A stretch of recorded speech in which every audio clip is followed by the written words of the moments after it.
Happy Tuesday. Welcome to Coffee Hour.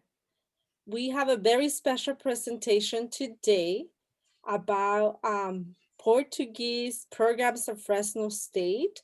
We have Professor Dennis and Director of the Portuguese Beyond Borders Institution here with us that is going to be telling us about the collaborations that Fresno State have all around the world.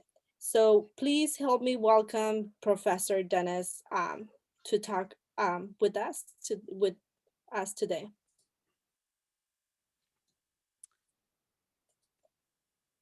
Hello. Hello, everyone. Can you hear me? Yes. I am having a Yes, little we bit of do. an issue trying to launch. Okay, I can see you now. Thank you. Thank you all. Appreciate it. Thanks for the invite. Spent a little bit of time talking about Portugal and the Portuguese-speaking world, and I'm going to share a little the PowerPoint I have for you with a few slides. I hope you can see it. Can we see that? I hope. Yeah, good. All right. Well, welcome. Thank you. I teach Portuguese at Fresno State. I teach usually 1 or 2 courses per semester, and I also mainly what I do at Fresno State now is I'm the director of an institute called the Portuguese Beyond Borders Institute. And so the institute was created just about 2 years ago, actually in February of 2019. So we kicked off with a lot of different things, and then a year later we had the pandemic, and so things had to take a different route. But we continue to do lots of work in a total different manner. So the institute, first of all, is part of Fresno State. Is actually kind of unique in the sense that it's part of 3 colleges. So it's part of the College of Arts and Humanities, part of the Jordan College of Agricultural Science and Technology, and also part of the College of Social Science. We have a few major projects going on that I'll talk to you at the end. But the main vision for the Portuguese Beyond Borders Institute at Fresno State is to promote awareness of the Portuguese-speaking world, of the Lusophone cultures, and also to preserve the Portuguese legacy in California, which I'll talk a little bit about that as well. So these are the Portuguese-speaking countries, as you can see there. There are several throughout the globe. The Portuguese speaking world is about 250 plus million. The country that has the largest number of Portuguese speakers, of course, is Brazil. And the population now, actually, the slide there says 185, but it's actually very close now to 200 million people. Brazil has been growing leaps and bounds and will continue. It's a very, very young country. As far as the population is concerned, it is also the biggest country in South America in population and in landmass. It borders just about every other country except 3 of them. And so it is a huge country with lots of diversity in geography and in its people as well. The Portuguese language, of course, didn't begin in Brazil. It began in Portugal, but Portugal is a very small country in Europe, at the end of Europe there, bordered by Spain. And so when Portugal wanted to expand, as all European powers wanted to, it couldn't go interior because Spain is a bit bigger than Portugal, and they hadn't gotten along too well. So it expanded to the sea, and that's where these so-called overseas provinces began. And of course, Portugal right now is about 10.5 million people. And then the other countries, those 5 countries right here in Africa, used to be Portuguese colonies in colonial times.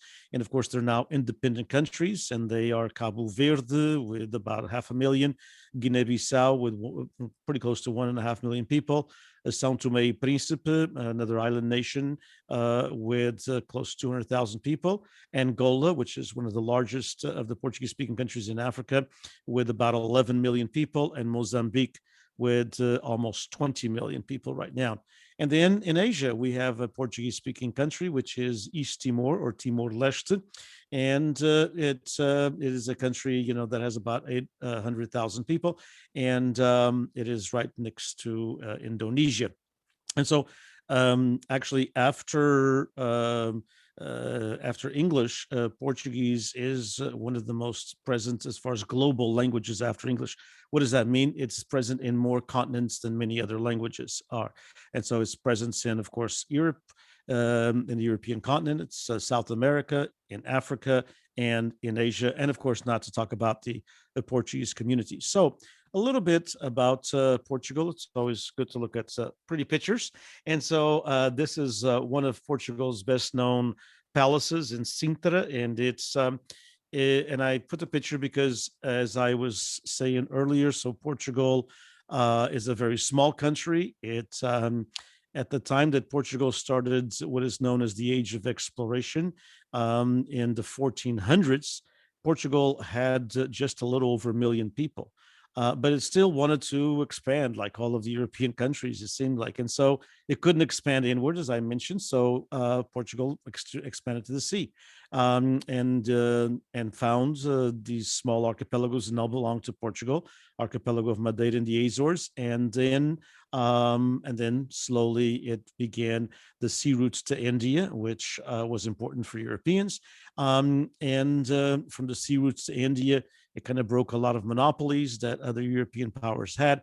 And then, of course, coming upon this great big country in the South America is in Brazil, and all of the things that followed the colonization of Brazil brought Portugal, for a short time anyway, a lot of wealth. And so the monarchs built these magnificent palaces. This, believe it or not, it was a summer palace for the king. So, they lived pretty well, and they had, some nice places to visit.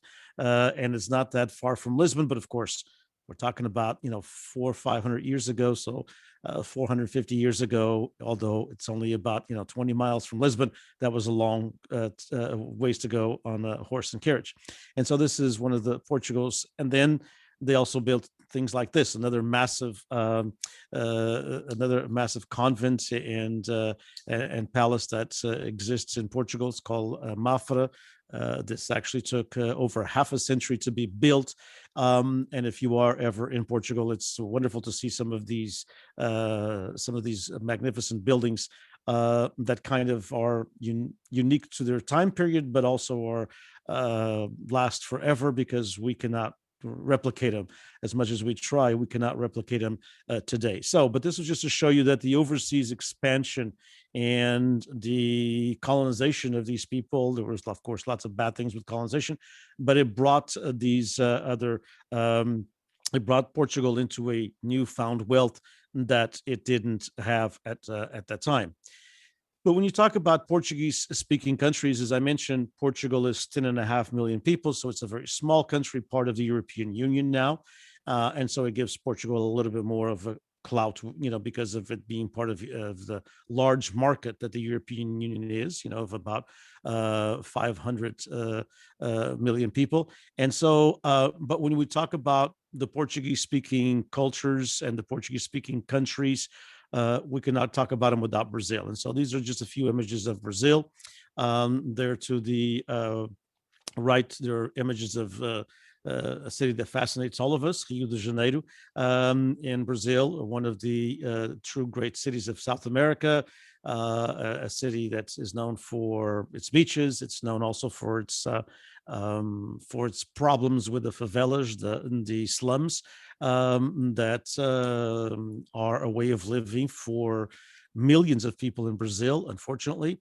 And then, of course, there's the natural beauty of Brazil, being such a large country. Of course, you can see, part of the one on the left is a only one of the various tributaries that there are in the rainforest. The rainforest, of course, responsible for the oxygen that a lot of us breathe, and responsible for the fresh water that we need, and a lot of other things that sometimes we take for granted, and unfortunately is being destroyed a little bit at a time.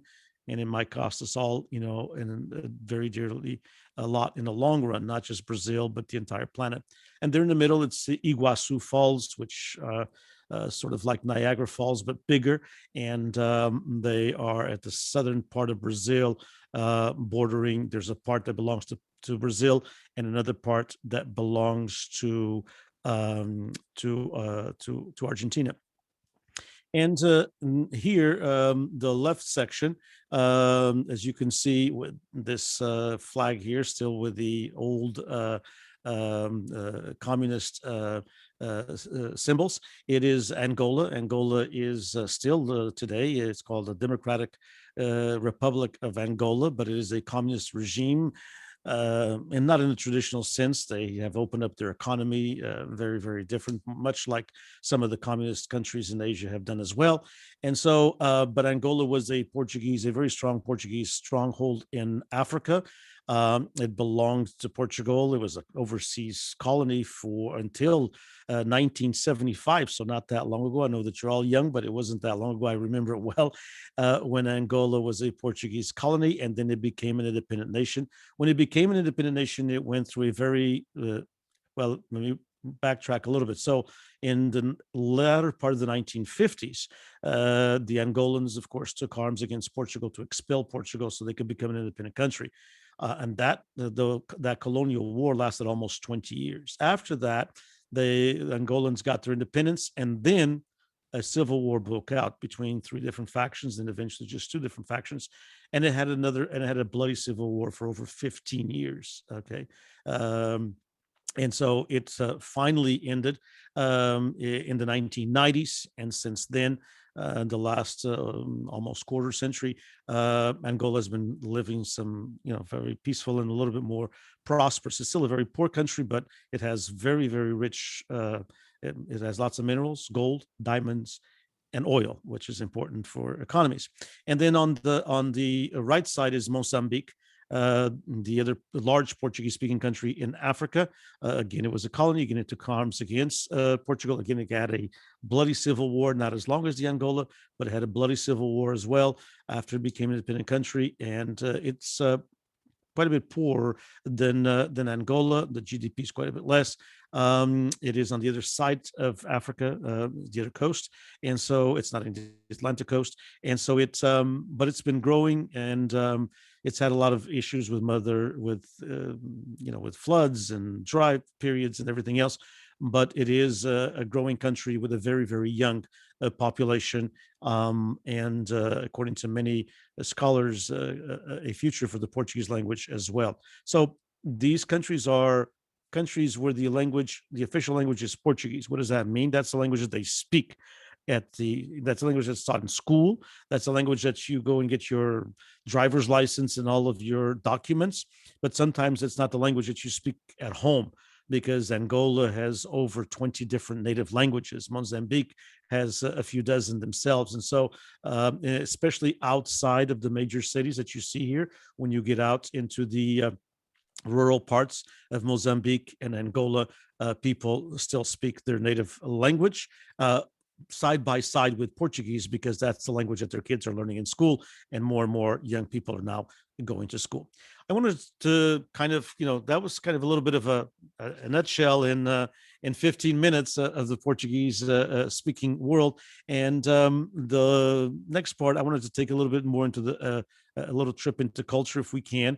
And so, and talk a little bit about three genres of music that are very popular in the Portuguese speaking world, and outside the Portuguese speaking world, but people identify, of course, with the Portuguese speaking world. In Portugal, it's a music called fado, and Fado.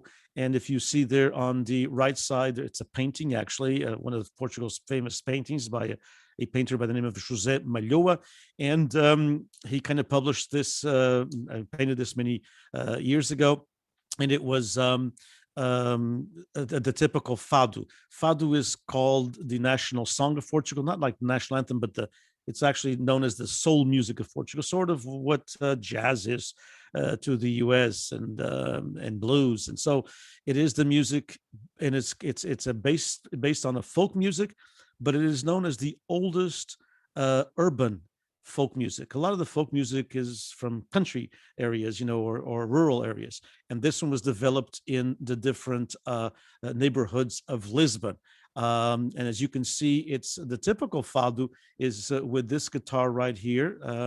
This is a Portuguese guitarra portuguesa, which is a 12-string guitar, and then accompanied by your classic guitar.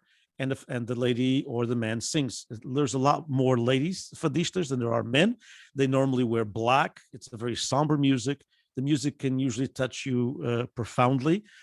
It's melancholic, and I'd just like you to listen to a little bit of it. We won't listen to much, but about a minute and a half. Let's see if it will take me there real quick so I don't lose a lot of time. And this is one of our most famous fadistas, Brisa.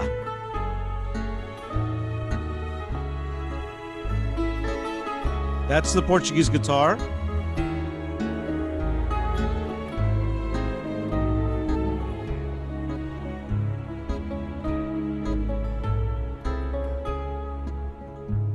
Todo amor que nos prenderá, como se fora de cera, se quebrava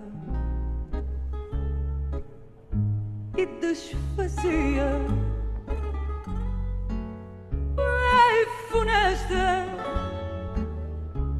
primavera, quem me dera, quem nos dera ter morrido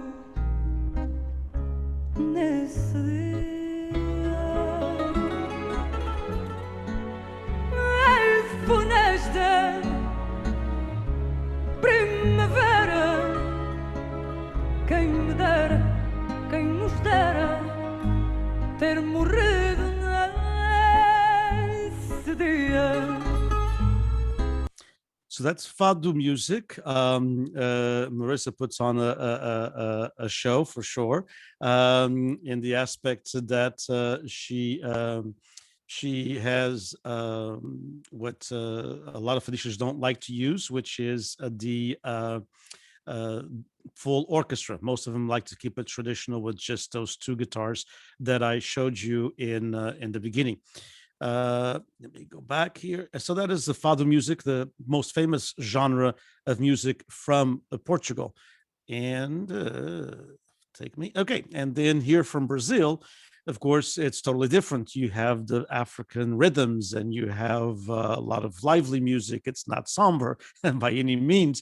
It is not melancholic. And the most famous, of course, is samba, which is the music that's sang around Carnival time, which is Mardi Gras, usually in February or March, right before the Christian time of Lent. And I share a little bit of Carnival with you and a little bit of the music and how you can see, of course, how the beat of the samba is much different. That well, there's a little bit of an ad that here, is usually so covered by her phone that. has finally made an appearance. There we go.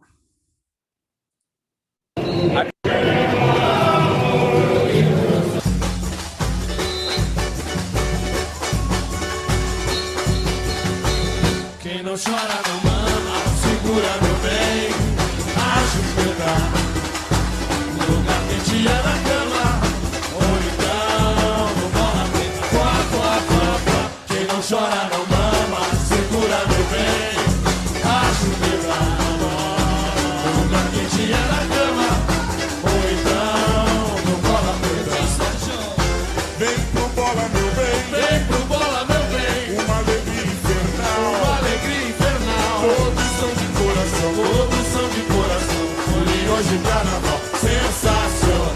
Quem não chora não mama, segura meu bem, ajoelha no lugar quentinha na cama, ou então no bola preta.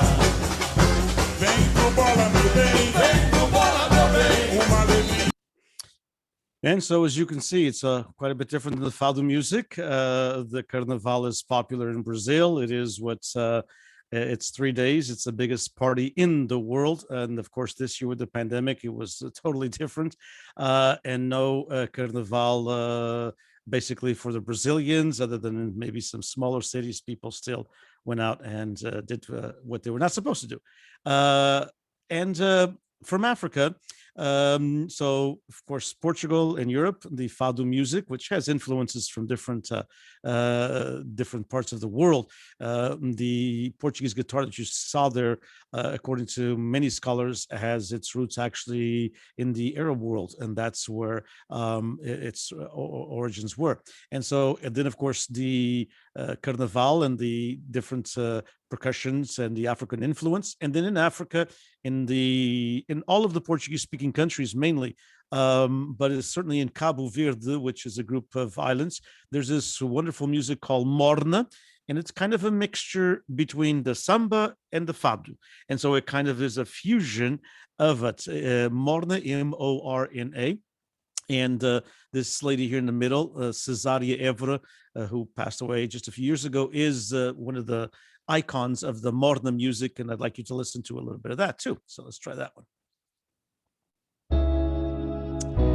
There we go. Let's just a couple of seconds.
And so that's Cesaria Évora. And I don't know if any of you understand Portuguese, but you probably didn't understand much what she said in Portuguese, even if you spoke Portuguese, because she is singing in Creole, which is a mixture of Portuguese with the native, a couple of native languages in Cabo Verde. And you just probably, I don't know if you noticed, but it's hard to tell, but she was singing barefooted.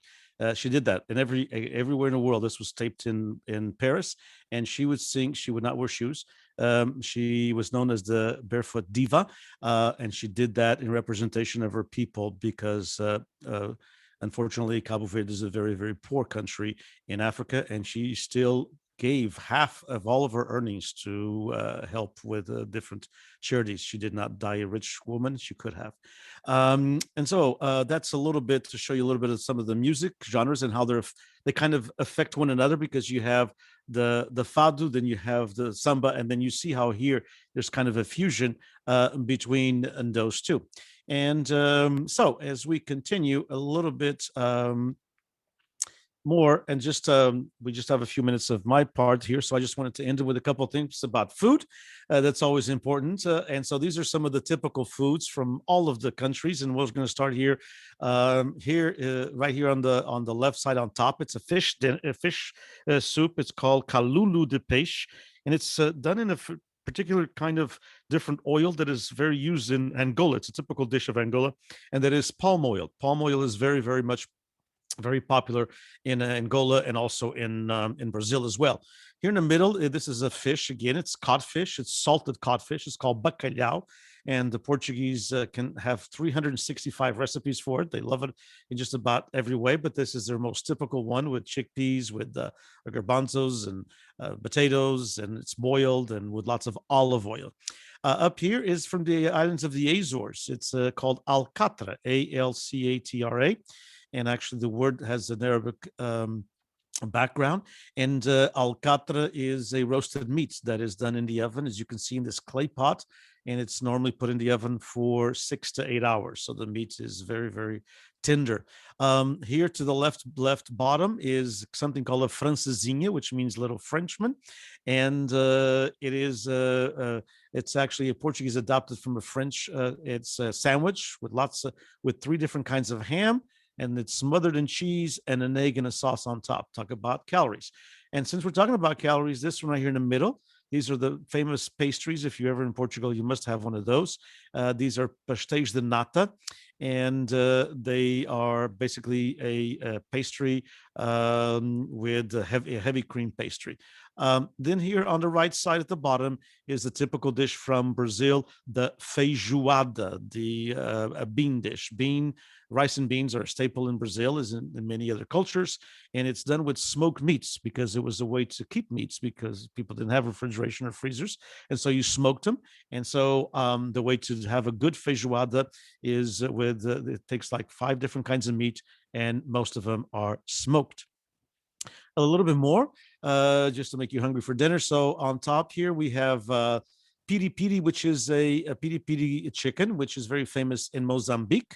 Piri piri is a hot sauce with a very used with a very typical pepper, red pepper from Mozambique. And then here on top is a dish called cachupa from Cabo Verde, the island nation that was talked about, and again very rich in vegetables and pork meat mainly because it was easier to get pork meat than it was to get beef. And then on top here from the Azores again, and here in the, lots of them communities here in California have them. It's called sopas, which is just a broth with bread and meat, and so a way to feed a lot of people for not a lot of costs. Very much from Brazil. This one here at the bottom left, pão de queijo, which is cheese bread, done Brazilian style. All Brazilian restaurants have them. If you ever get a chance to, if you like cheese in your bread, it's delicious. And here is called Portuguese donuts or filós, and they're basically just almost like our donuts here, but they're not. They are deep fried, but they don't have all of the different things that, as far as it's just basically with sugar that they're coated with. It's kind of a dough with sugar. It's called filós, and then the chocolate brigadeiros or brigadeirinhos, very typical also from Brazil, and using lots of coconut, which is very typical in Brazil as well. And so when we transition from the Portuguese speaking world to California, and here in California, most of the Portuguese that are here, and there's about 350,000, including all generations. And we've started arriving in California in 1814, so before California was even a state. And most of them can trace their roots to the Azores. There's a group of islands. They're in the middle of the Atlantic, as you can see right there, almost halfway between, a little bit closer to Europe than to America. But it's a 4-hour flight to Boston, for example, and a little over 2-hour flight to mainland Portugal. And they're a group of islands, 9 islands, and that's where most Portuguese in California can trace their roots to. So they came throughout, various times. They mostly settled in the Bay Area in the beginning, and then in about the 1870s, we have groups of Portuguese who lived in Fresno County, Fresno, Madera, Merced, Kern, the Kings, and Tulare counties. Most of them started their lives as sheep herders, and then from there they transitioned a lot of them into agriculture, and they're present with lots of different activities. The Portuguese festas, as they're called, or in Spanish, fiesta, if you've studied Spanish. So festa is our word for it, Festa, and plural with an S, festas, are typical here. There are over 150 of them in California, so it's not just one or two. They traditionally go between May and October. They were, of course, all canceled last year due to the pandemic, and probably will be canceled, most of them, this year as well, or done a little bit different anyway. And so, and they usually have queens that represent one of Portugal's queens, Queen Isabel, that sold her jewels to give money to the poor and to feed those who were in need. And then there's on the top right, you'll see the parades where these queens are incorporated. It's usually tied to a religious service. There is usually, on the bottom left, you see there's usually some folklore dancing with the typical costumes from different parts of Portugal, and bullfights, which are still, believe it or not, popular in Portugal. And they happen here in the United States. California, they're legal as long as they're what is called bloodless bullfights. And I can go into that if anybody has any questions about that aspect of it. And so that's pretty much my presentation. I wanted to keep it around 30 to 35 minutes, of course, and to give you time for questions or comments or any other information you may want to have or ask. If you want to know a little bit more about the Portuguese in California, the Portuguese Beyond Borders Institute just recently, actually last week, launched we have a oral history project that's part of what we're doing with our College of Social Science. And so we're collecting oral histories of the Portuguese in video and in audio. And with the video, right before, of course, in March of last year, it all stopped for a while. We have been collecting some on Zoom, but on those we can only do audio because the video's not have got high quality. But the video ones, we did a documentary called Untold Stories, Portuguese Americans Along the 99 Corridor. There's a link to it if you're interested. And you can, it's about a 21 minutes of documentary, and it kind of tells the story of the Portuguese into the Fresno, everywhere from Merced County to Tulare County, so of the valley itself. And as far as, so we're present with the Portuguese Beyond Borders Institute, Portuguese classes. Besides myself, there's Professor Inês Lima, who teaches the various levels of Portuguese and also Portuguese culture classes. One is a humanities class. It's also a class, it's in English. And so it's basically cultures and literatures of the Portuguese speaking world. And we've just developed, Professor Inês Lima has just developed the two minors. One of them is already in progress, which is the Portuguese language and culture minor. And then there'll be a second one, hopefully within a year or so, called the Portuguese studies minor. And that one will involve classes in agriculture, classes in the Jordan College, classes in social science. It'll be a little bit more multidiscipline than the one on just, of course, language and lit. So I think I talked fast enough, probably too fast, sorry. Just try to get everything I could in these 35 minutes or so. So thank you so much. Thank you for giving me your attention. And if I can answer any questions, let me know. First of all, thank you very much, Professor. I think that's one of the most outstanding presentation that we had so far this semester. And I really appreciated you taking your time here and present at our coffee hour. I have learned a lot from your presentation today. Thank you. Thank you, and I'm glad that Marcela put the links to the.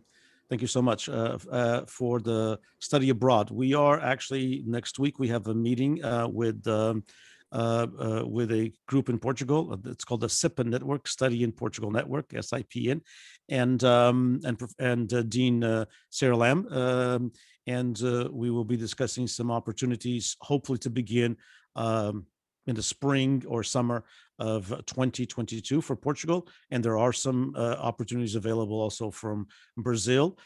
We also have some exchange students that normally do a 1-year internship. We have an agreement with the University of the Azores. So every year, 5 students from our Jordan College of Agricultural Science and Technology will go to the Azores and do a 1-month internship. It's all paid for. Completely funded by the community, doesn't cost the students anything. And then we have 5 students who traditionally come over also from the Azores and do a 1-month internship here. It's seemed to be a really, really cool experience for those involved. And this, of course, is an exclusive of the Jordan College of Agricultural Science and Technology, but we're, of course, expanding it now to other opportunities. Thank you, Dennis, for mentioning the study abroad opportunities. I think you really take us and give us a whole round of the world of where the Portuguese is. I have a quick question. How do you think there is more countries in Africa that speak the language other than America or in Portugal in Why do you think is that? How do the language travel? That's a very good question. It has to do with the well, as I mentioned, Portugal is a small country, and it wanted to expand, like Spain wanted to expand, and England and everything else, and we just had the sea. And so what we began to do was go to Africa. There was and try to acquire land. Unfortunately, it wasn't ours, obviously, but acquired land, and Portugal's right there at the tip to Africa, and so Africa made sense as far as the nearest thing. And then when Portugal began the maritime expansion. In the beginning, when they set up the School of Navigation led by Henry the Navigator, as was studied in elementary, Prince Henry, the school at Sagres, before that, the caravels, these ships that the Portuguese developed that were lighter, and they had to travel close to land. You couldn't go. It was before they would navigate through the stars, and that was after that time that science came about. And before that, they had to go close to land. So Africa was, of course, the closest place for land. And then the Portuguese were interested in going to, well, so were the Spanish. They just ended up coming this by an accident, as we kind of learned about Columbus. But the Portuguese were really interested in getting to India because of the spices. The Genovese and others had the monopoly. They would go there by land, where Italy is today, all those different areas. And so the Portuguese really wanted to have a say-so in the trade with India, with because of spices. Spices were very important because food tasted, blasé without the spices, and so and Portugal became kind of the capital of the spices once they founded the sea route to India. So they went around the Horn of Africa, and it's at the end of Africa, and then they came back up. And in 1498, a navigator called Vasco da Gama discovered the sea route to India. And we actually had 3 small colonies in India that were part of Portugal: Goa, Damão, and Diu. And they went, of course, they became part of the Indian nation when India also got its independence from England. And so the reason for us being in Africa had to be that was the first continent that the Portuguese started to explore and exploit in some aspects. Let's be honest about it, unfortunately. And so that was, and so there was a strong presence there. And the Portuguese had territories there until 1975. So it was a long time, it was 400 years. Then Brazil became an independent country, but it continued, with the Portuguese language. So the continent that, ironically enough, the continent that has the biggest amount of Portuguese speaking countries is Africa, because they were colonies at one time. Yeah. And that's where we expanded to. Yeah. That's very interesting in the history, going back how that happened.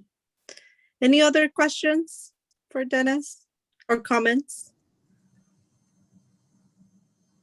I have a question. So actually, it's quite interesting because the presenter last week was from Sri Lanka, and she was mentioning how there is a lot of Portuguese influence in Sri Lanka as well. Probably what you were saying because of the spice route on the way to India. But it sounds like obviously there is, with the minor in Portuguese and another minor on the way, that there is some interest from students to learn more about the Portuguese culture or Portuguese language.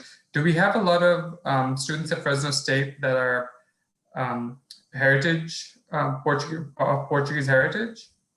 I think there are. We don't have enough evidence of that. We don't have data, Rashad. We don't have data for that. But I would. It's tough to say how many hundreds or thousands there are. And since we are an older community in the aspect that we had 2 different waves of immigration, so between 1870 and 1920, and then immigration ceased from Portugal or even Portuguese-speaking countries. Basically between 1920 and 1958. And then in 1958, there was a volcanic eruption in one of the islands in the Azores. And we already had, Portuguese here, and we kind of, and a very, very strong presence of Portuguese in Massachusetts. And we kind of talked this young senator from Massachusetts at the time, John F. Kennedy, to put forth some help to bring Azoreans over. And it was called the Azorean Refugee Act. And it allowed for 5,000 people to come. And then after that, of course, immigration continued in the 1960s. But since then, the Portuguese have been very good in one aspect, and that has positives, but that has negatives. They've been very good at integrating. I mean, they're completely integrated into the American mainstream. And sometimes they lose their identity because of integration. So they lose their language, obviously, and that happens with all groups. But eventually, a second, third generation usually loses their language. But they also lose their identity because they become part of the American, melting pot mainstream. And so, it's hard to say how many people really identify. If it was your great grandfather, do you still identify being Portuguese? And I'll tell you a story. I mean, I had a young man years ago, and this has been many years ago. Actually, I was telling earlier this to Marcelo, we had when I taught Portuguese for a while in the early 2000s, all of you probably weren't born, in 2000, 2001, I had this young man who I'll never forget. He said, first day of class, I gave him a little bit of Portuguese so they can, get a little bit wet in the language, and learn a little bit of the sounds. And then I always want to know, I still do, all these years later, why students are taking Portuguese. Because I mean, why are you taking it? Like any other language, why are you taking the language? What interests you? And he said this, I'll never forget. He said, my name is John Garabowski, and I'm taking Portuguese because I'm Portuguese. And I kind of kidded him. I said, "Oh yeah, Garabowski. We got a lot of those, in Portugal. I mean, because it's not a very Portuguese name; it's a Polish name, And he says, "Oh no. My great grandmother was from the Azores, and he still identified. But how many still identify? How many was their great grandparents, and they still identify as being Portuguese? A lot of them say, I have no idea what I am, or whatever. And so it's hard to tell." Because also because of the names, people, of course, marry other ethnicities and if names get lost. And some actually the names changed. Okay. So, I mean, there's lots of people by the name of Perry, Steve Perry, if you ever heard of the musician Steve Perry, his name was Pereira. But then they Americanized it because, especially of the generation that came in the beginning of the 20th century, they Americanized it either because they would come through Ellis Island and the agents in Ellis Island had a list. And so it was either a phonetic list or a translation list. So for example, Ferreira, which is a very Portuguese name that some of you might have heard. Ferreira in Portuguese means ferreiro. It comes from the word ferreiro, which means a blacksmith. So some people would arrive and they would say name Ferreira, and the agent would look at it and say, "Oh, Ferreira in English is Smith. So from now on, you're no longer Jose Ferreira, you're Joe Smith." And boom, and that's how they became another name. Wow. That was one of them. Sometimes it was phonetic. I have one man who his name was Joe Machado. And I said, we use that. There's a lot of Machados out there, and actually it's a Spanish name as well. And so when he introduced me, when he started talking to me, and his name was Marshall, Joe Marshall. And I said, "How did you get named like Marshall?" He said, "I said Machado like 5 times. He was like 95 when I met him like 20 years ago. He said, "I said Machado 5 times, and that agent never understood me." And he put Marshall. And so it was the closest phonetically. And then it also happened that some of them, when they got here, they changed it because of discrimination. They didn't want to be different. It was at the time that different names were discriminated in the United States, and they wanted to fit in. Okay. And so they would change their name, no, I'm not Portuguese. I'm, whatever. And so there was that issue as well. So it's, I think I took too long to answer your question. I apologize, but it's very hard to know. But we think our classes are pretty good. We always can use more students, but we, when they were present, they were full. Now online's a little bit different situation, but still we have a good amount, and there's a good interest. And most of my students are actually Hispanic students that I have. The language classes I teach, most of my students are Hispanic who know Spanish fluently and who want to learn a third language, because it's very easy to transition from Portuguese to English. I mean, from Portuguese to Spanish, or from Spanish to Portuguese. It's very easy to do that. Yeah. Great. Thank you. You're welcome. Very interesting. And I got one question, Professor. So since there are a lot of Portuguese-speaking countries, I personally, my mother tongue is Chinese, and just in China, by speaking Chinese, we come up with so many dialects. Like people from different regions, they speak different dialects, and sometimes they don't seem to comprehend. Is that something in Portuguese as well?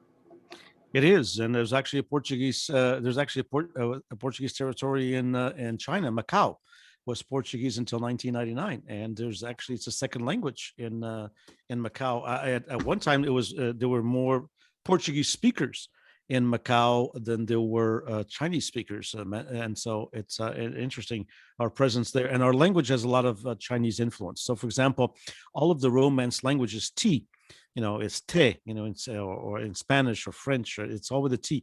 Ours is not. We say our word for tea in Portuguese is chá. And so, yeah. So there's a lot of influences. We have a lot of influences because the the early missionaries that went to different parts of China brought back lots of different influences. So we have a lot of influences in our language. First of all, from the Arab world, because the Arabs were in the Iberia Peninsula in Portugal and Spain for 700 years. That was a long time, and but then the language itself has developed. We have a lot of influences from Asia and a lot of influences also from African tongues. But there is a difference. Yeah. For example, in Portugal we say good afternoon. We say boa tarde. In Brazil we say boa tarde. So there's a different accentuation. But can they understand each other? Yeah. And is there regionalisms? Oh yes, and different colloquialisms. But it's pretty much like Spain and Mexico. The language is Spanish, but there's a world of difference between the Spanish, Castilian Spanish and Mexican Spanish and Argentinian Spanish. And you go in Brazil, and there's a big difference. There's a big difference in Brazil between the northern Brazilians and the southern Brazilians. I mean, their pronunciation is very, very different. And then, of course, there's the big difference in Africa as well. But I think all of those differences enrich the language. I mean, it makes it a lot more unique, and it's interesting when I say something that other people from parts of Portugal, or not Portugal especially, but from Africa, will say, well, we don't say it that way, we say it this way. And I think that I think it's great. And then in the Azores, where a lot of the Portuguese Americans came from, as I mentioned, there's a lot of what we call Portuguese American words like Spanglish, okay, which is words that we inherited because there was a U.S. Air Force base. There still is, but it's very small, but it used to be a very large U.S. Air Force base. Actually, where I was born and raised, I was born and raised right next to the base. And so I never learned much English, but I learned two words, which was a trick or treat, because we heard that on the day before, which was a holiday in Portugal, which is All Saints Day. So on Halloween, that these crazy Americans, if you dressed up with something, because we did that for Mardi Gras, okay, that's when we had our carnival. If you dressed up and you would go knock on their doors, they'd give you candy. And I was 7, 8 years old. I didn't have a lot of candy, so we would all put these blankets or these silly things over, and we'd go over there. And that was my first words that I learned in English: trick or treat, because and they loved my accent, and they just and I would ask, yeah, for one candy, and they would say, no, put your hand in here and get oh yeah, sure. And so the Americans, to us, we were so, it was a poor country at the time. It's not a very rich country now, but it's much different. It was a poor country. So the Americans just had a lot. I mean, it was just so much that we thought it was great. So I was actually being raised with Americans next to us. And there's in the island where I came from, we don't say, for example, gum. In Portuguese, it's pastilha or chiclete, which comes from chiclet, which is a very famous brand. And it's used in Latin America as well.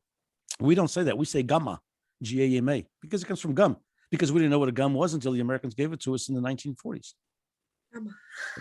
So there's that rich, to answer your question, yeah, there's also influences that we acquire from other languages, yeah. But we do have differences, yeah. That was great. Thank you. Sure. Can I ask a question?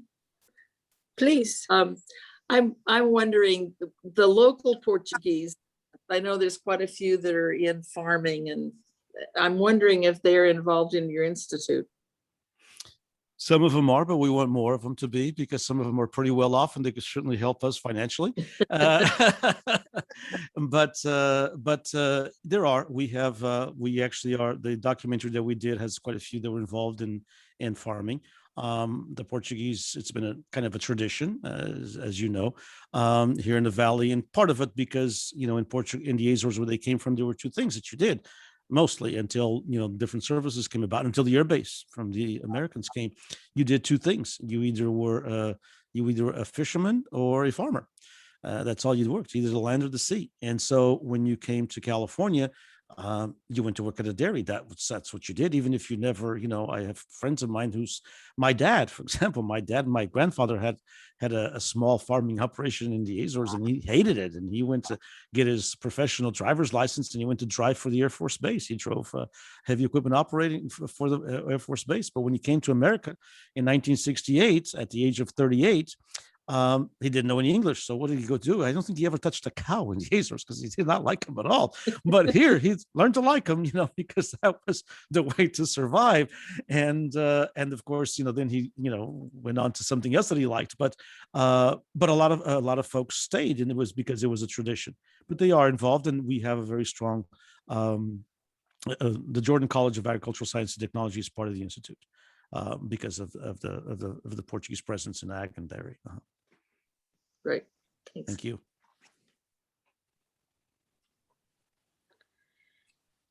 Any other questions? I know that I jumped to my phone, so it's really hard to see if you have any other questions or comments. Okay. How about a group picture? If you open your camera, and then if you could take us the group picture, since I'm in my phone. Yeah. I was certainly happy to do that. Yeah. If you could open your cameras. This is Dennis, this is a tradition of coffee hour to take a group Sure. Let's do that. I'm all for that. picture. So keep the big smile. And you'll give me the picture, right? Yes. Sure. We'll send you a copy. With a thank you email. Don't Oh, worry. no, don't worry about the thank you. That's okay. You don't have to thank me. It was a pleasure. All right, so I will be taking the pictures in 3, 2, 1. Okay, let me take one more. Okay, that sounds good. Thank you. Everybody looks great. Any final questions or comments for Dennis?